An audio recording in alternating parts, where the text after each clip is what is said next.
Round టేబుల్కి ఉద్యమ అభినందనలు. మిత్రులారా, మన దేశమే లౌకిక ప్రజాస్వామిక దేశం. ప్రజాస్వామ్యం అంటే మాట్లాడే స్వేచ్ఛ ఉండాలి, ప్రశ్నించే స్వేచ్ఛ ఉండాలి, అవసరమైతే ఎదురు తిరిగే స్వేచ్ఛ కూడా ఉండాలి. అది మనము మన రాజ్యాంగంలో కూడా పొందుపరుచుకున్నటువంటి పరిస్థితి ఉన్నది. మరి ఈ విషయంలో రాజ్యాంగ ఉల్లంఘన ఇక్కడ ప్రొఫెసర్ నాగేశ్వర్ సార్ ఎక్కడ కూడా తప్పలేదు.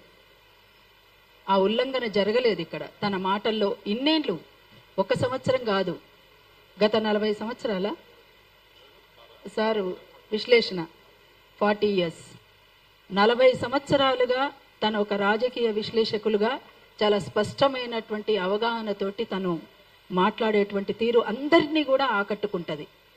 మరి వాళ్ళ కొత్తగా మిమ్మల్ని ఎందుకు ఆకట్టుకోలేకపోయింది అంటే ఒక ఫ్రస్ట్రేషన్, మీ దగ్గర సమాధానం లేదు కనుక ఆ ఫ్రస్ట్రేషన్లో నాగేశ్వర్ సార్ పైన చేస్తున్నటువంటి దాడి అని చాలా స్పష్టంగా అనుకోవచ్చు. ఒకప్పుడు అంటే మలిదశ తెలంగాణ ఉద్యమంలో ఉస్మానియా క్యాంపస్లోని ఆర్ట్స్ కాలేజ్ సాక్షిగా జరిగినటువంటి పెద్ద విద్యార్థి గర్జనలో అక్కడ అప్పుడు ప్రజారాజ్యం పార్టీ, నవ తెలంగాణ పార్టీ అందరూ కూడా, ఇక్కడే ఉన్నటువంటి పృథ్వీ కూడా ఆ వేదిక మీద అందరము ఉన్నాం, నాతో సహా ఉన్నప్పుడు తెలంగాణకు చాలా స్పష్టంగా అనుకూలంగా మాట్లాడినటువంటి వ్యక్తి పవన్ కళ్యాణ్. మరి ఇవాళ తెలంగాణ ప్రజల పట్ల ఏమన్నా ప్రేమ తగ్గిందా అంటే పార్టీలు వేరైనంత మాత్రాన ప్రజల పట్ల మమకారం తగ్గుతుందా అంటే అక్కడి ప్రజలు వేరు, ఇక్కడి ప్రజలు వేరా? ప్రజలు ఎక్కడున్నా ప్రజలే, పెట్టుబడిదారులు ఎక్కడున్నా పెట్టుబడిదారులే. అందుకని ఇవాళ తెలంగాణలో ఇంకా ఆంధ్ర పెట్టుబడిదారుల యొక్క పెత్తనం కొనసాగుతున్నటువంటి మాట వాస్తవం. అసలు తెలంగాణ రాష్ట్ర సాధన కోసం మనం చేసినటువంటి పోరాటమే వాళ్ళ పెత్తనం ఉండకూడదని, ఎవరి పెత్తనము ఎవరి మీద కూడా ఉండడానికి వీల్లేదు.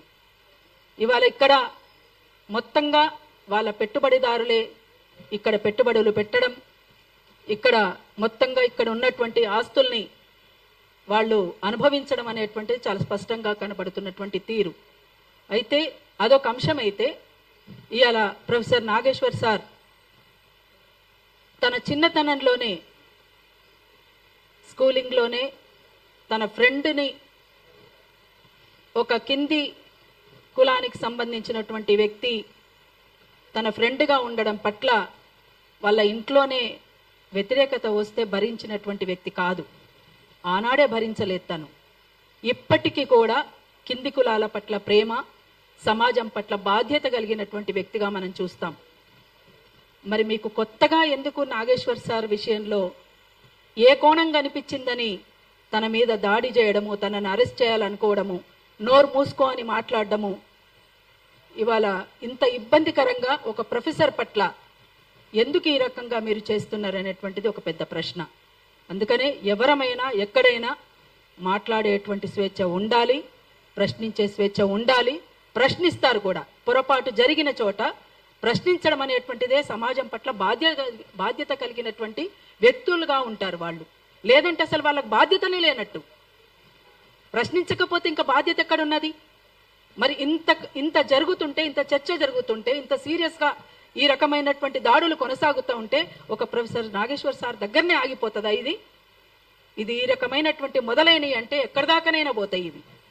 అందుకని ప్రపంచంలో మొత్తంగా ప్రపంచ స్థాయిలో ఉన్నటువంటి నాగేశ్వర్ సారు యొక్క తన విశ్లేషణను ఎవరెవరు ఎంతకాలం నుంచి చూస్తున్నారో ప్రతి ఒక్కరు కూడా స్పందించాల్సినటువంటి అవసరం ఉన్నది దీని మీద.